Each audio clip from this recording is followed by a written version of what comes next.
राजनीतिक पार्टियों के आरोप और प्रत्यारोप के दौर में एक बार फिर से कर्नाटक में भाजपा ने कांग्रेस पर गंभीर आरोप लगाए हैं और दावा किया है कि कांग्रेसी नेता के घर से 70 लाख रुपए की शराब बरामद की गई है। भाजपा का कहना है कि अगर एक नेता के पास इतनी बड़ी मात्रा में शराब मिल सकती है तो बाकी नेताओं के पास कितनी शराब छुपी होगी। इस दावे को लेकर भाजपा ने सोशल मीडिया पर एक वीडियो भी साझा किया जिसमें कांग्रेसी नेता के घर के चारों ओर शराब की बोतलें नजर आ रही थीं।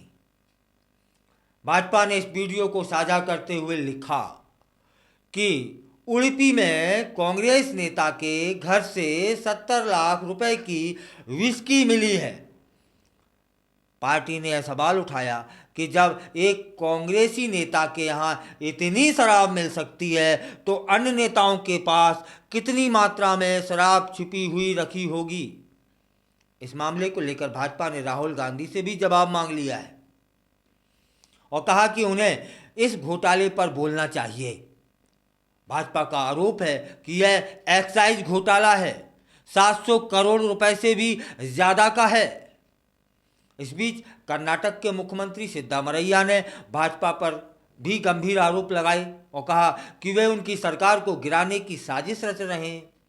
उन्होंने कहा कि भाजपा ने उनके विधायकों को भारी रकम का लालच दिया है और हर विधायक को 50 करोड़ रुपए का ऑफर दिया है।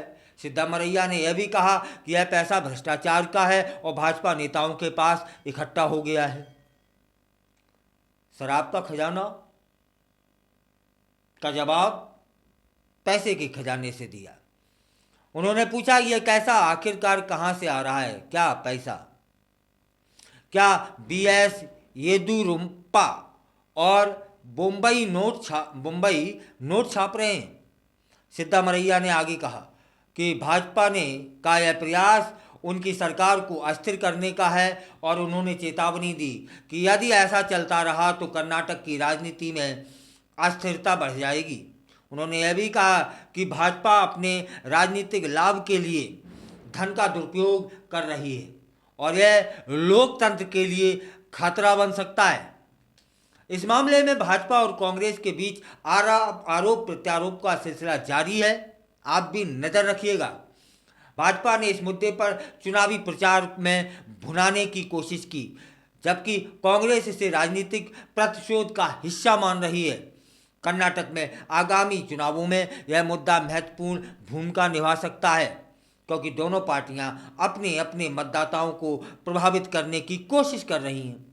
कांग्रेस पार्टी ने इस मामले में जवाब देते हुए कहा कि भाजपा अपने आरोपों को साबित करने में असफल रही है और यह केवल राजनीति का खेल है, उसका हिस्सा है। पार्टी ने यह भी कहा कि भाजपा को अपनी नाकामियों से ध्यान हटाने के लिए ऐसे मुद्दों का सहारा लेना पड़ रहा है। फिलहाल इस घटनाक्रम से स्पष्ट होता है कि कर्नाटक की राजनीति में आरोप प्रत्यारोप का खेल तेज हो गया है, आगे और भी तेज होगा। दोनों पार्टियों के बीच की तल्खी अब खुलकर सामने आ गई है और यह देखना दिलचस्प हो जाएगा कि इस विवाद का असर आगामी चुनाव पर कैसे पड़ेगा और किस पर पड़ेगा। कर्नाटक विधानसभा चुनावों में अब कुछ दिन ही शेष बचे हैं। ऐसे में दोनों पक्ष अपनी अपनी रणनीतियों को धार देने में जुटे हैं।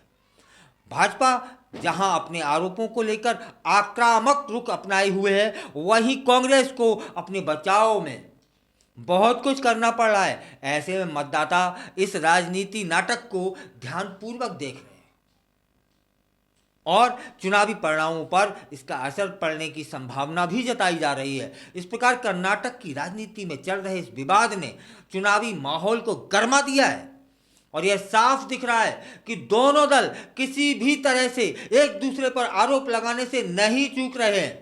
अब देखना होगा कि यह आरोप किस हद तक मतदाताओं पर प्रभाव डालते हैं और चुनाव परिणामों में क्या बदलाव लाते हैं।